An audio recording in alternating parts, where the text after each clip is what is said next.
So Ali Abdaal's 6K high-ticket offer should have been printing money.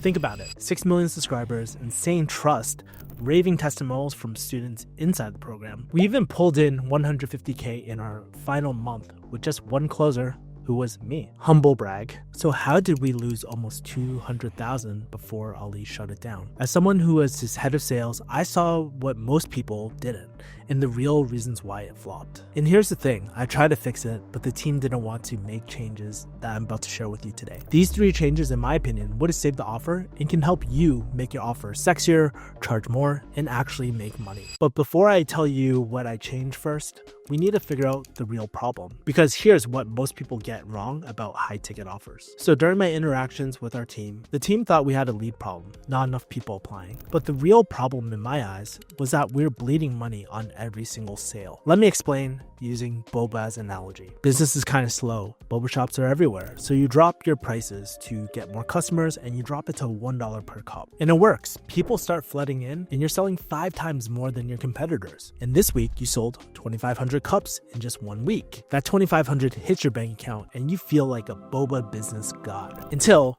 your credit card bill shows up and you owe $10,000. Wait, what?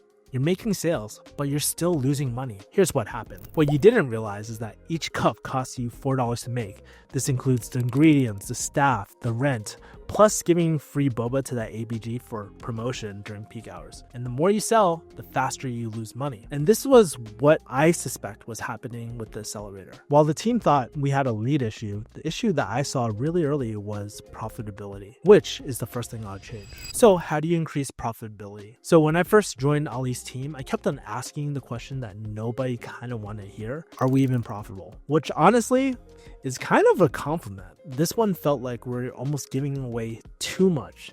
It almost felt like we're at a loss. But when I suggested raising the price, I got a hard no. I got a lot of pushback, not gonna lie. And look, I don't blame him. Ali's been always really generous. He always wanted, if you watch his content, then you kind of get the vibe that he wants to make things accessible. And it's through that generosity where he built his loyal audience. But this is where we kind of disagreed. And even when I first came on, we kind of shared the same sentiment that we hate the old school sales vibes. In most people's eyes, they view charging more as a bad thing. But to me, charging more isn't being greedy. Profitability is what makes things sustainable. I mean, no one wins if your whole organization shuts down, if you think about it. Because here's the thing, pricing and profit not only protects you from burnout, it defines everything. Things like who your customer is, who you attract, what problem you solve, how complex your delivery needs to be to have your promised transformation. And at 6K, we're clearly bleeding money. So what needed to change? Well, we had to raise the price. But do you just guess a random price? Do you just pull it out of thin air?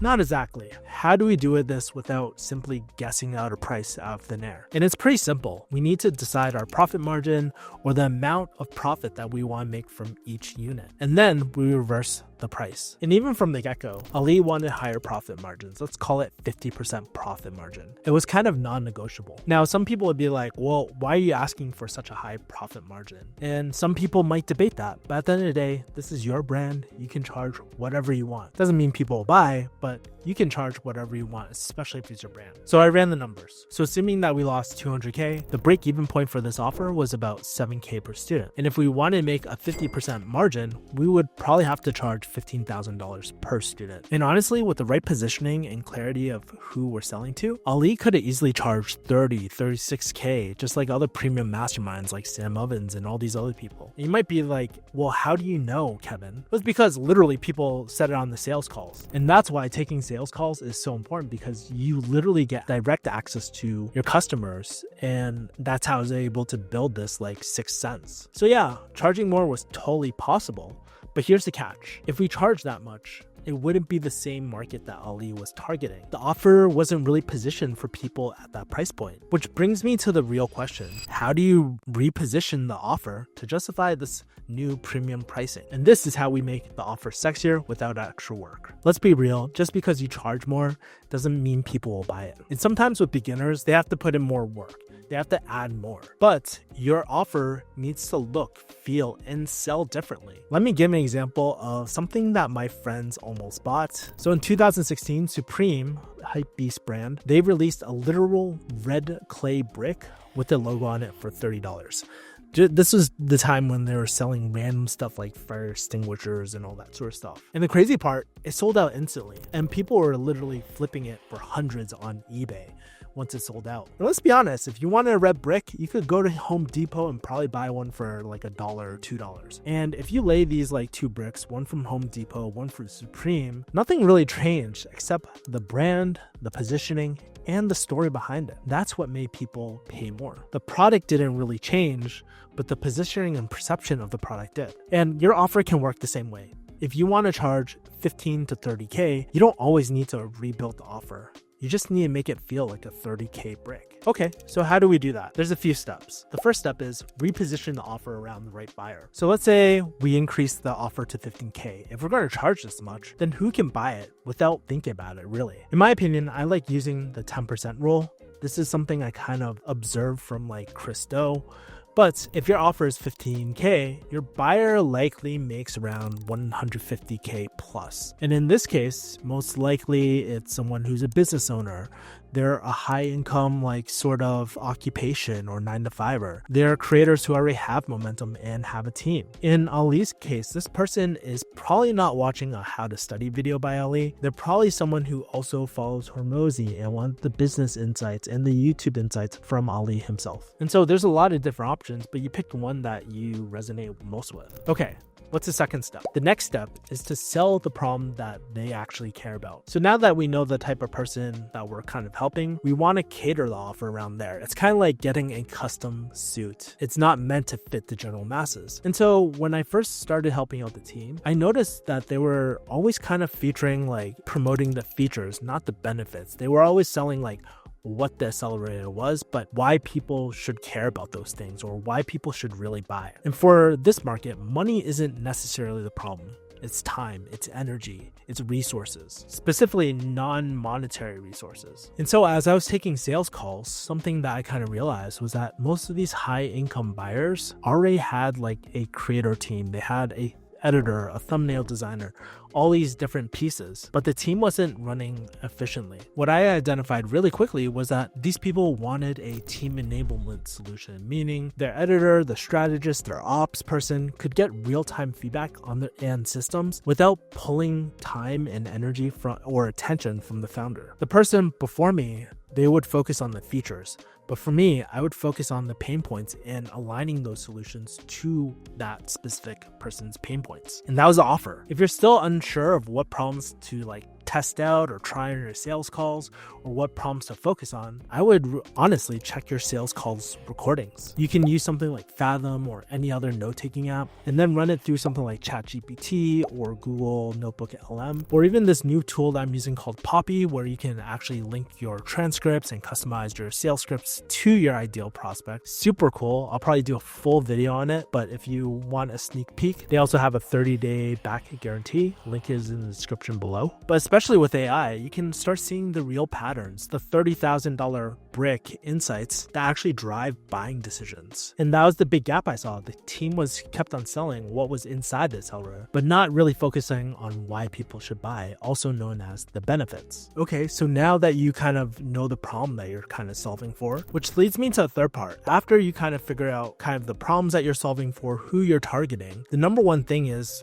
to see if this is actually worth doing or not. So what I would recommend is using a waitlist. And a waitlist is really great because it does two things. It allows you to kind of test the demand. Do people actually want this? And it creates scarcity and urgency too through your capacity. And so one of the sentiments I got from the team was that they looked at hitting capacity as kind of like a bad thing, I guess. But here's what I kind of learned from Daniel Priestley and my thoughts about it. Capacity actually isn't a bad thing. It's not a limitation. It's actually a really great positioning tool. The thing is like, if you want to onboard more people or you want to hire more people, it adds a lot of complexity into your business. And that's where capacity is really beautiful because you can start leveraging what you can handle now as a strength. And I think for the part-time YouTuber accelerator, we could probably manage safely about 100 people total, but not all at once. And so for a new offer, I'd reframe it. I would say, hey, for this month, we're at capacity. Next month, we're probably going to take 25 people. If you're interested, feel free to add yourself to a waiting list. This does two things.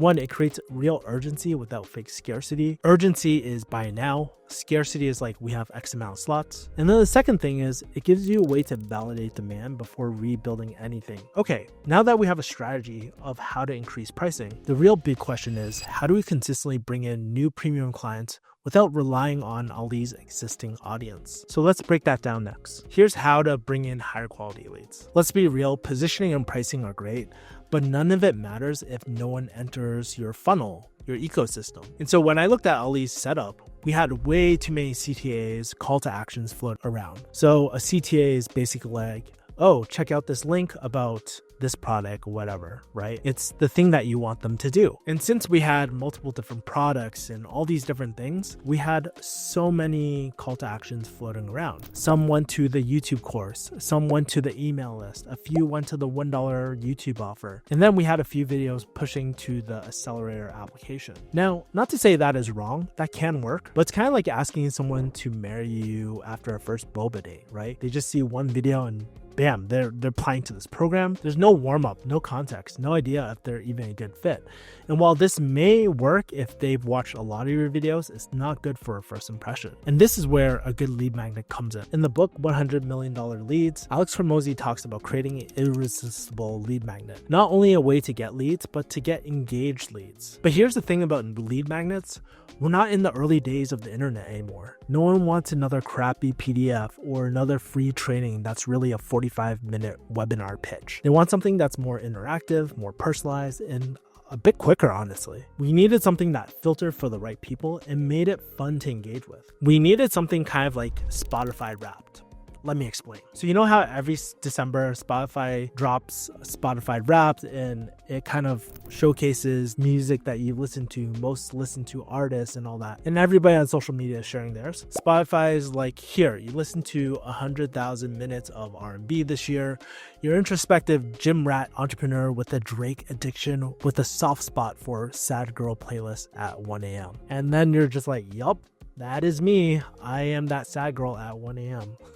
The crazy part is it's not really telling you anything kind of new. You kind of already knew this. You already knew that you always play The Weeknd and Future on loop all year. But seeing it laid out like that, it clicks and you finally can connect the dots. It's like a self-diagnosis, hopefully one that doesn't end as you are a sad boy. And then right after, Spotify hits you with a custom playlist. Based on your taste, here's what you'll probably love next. And so a good lead magnet would do that. And so back to Ali, we need a lead magnet to do something like that. And that's where quiz funnels come into play. And a good quiz funnel is exactly like that. It helps people kind of figure out where they're stuck and then recommends the best solution for them. And that's why I actually really want to use ScoreUp. If you've seen Daniel Priestley's talk on it, you already know how it works. It's kind of a diagnostic quiz that helps people identify where they're at and what they need help with. It's kind of like one of those, what kind of Pokemon quizzes are you back in middle school? Yeah. And at the end of the quiz, you send them to the right solution, the right offer, whether that's a free resource, a course, a cohort,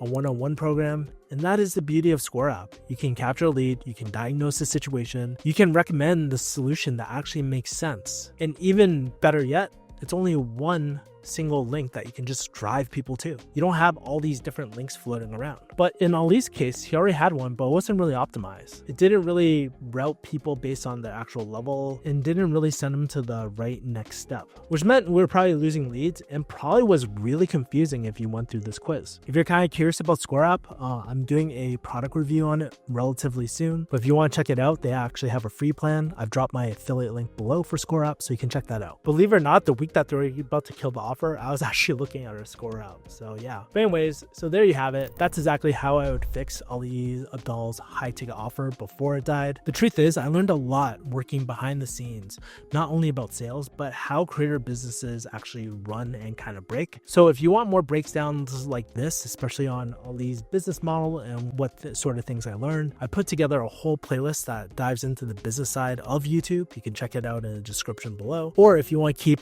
the algo gods happy, here's another video that they think you'll like next. And honestly, it's probably a good one. Thanks for watching. I'll see you in the next video. Peace, my people. Bye. Shh.